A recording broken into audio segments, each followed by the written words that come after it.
दक्ष news, सामान्यांच्या हक्कासाठी नेहमी दक्ष।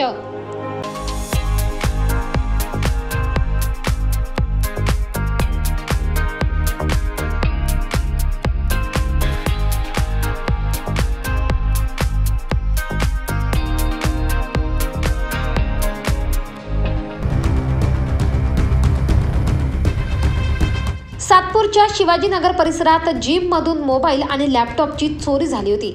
या प्रकरणी 2 संशयितांना पोलिसांनी 24 तासात अटक केली आहे। गुन्हे शाखा युनिट 1च्या पथकाने जेल रोड येथे ही कारवाई केली। चोरीचा हा संपूर्ण प्रकार सीसीटीव्ही कॅमेऱ्यात कैद झाला होता। त्या अनुषंगाने तपास करून गुन्हे शाखा युनिट 1च्या पथकाने अवघ्या 24 तासात या चोरट्यांना अटक केली आहे।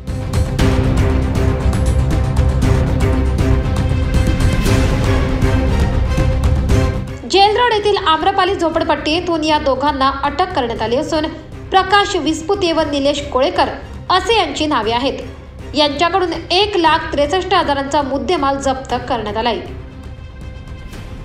परमेश्वर आंधळे, दक्ष न्यूज, सातपूर, नाशिक।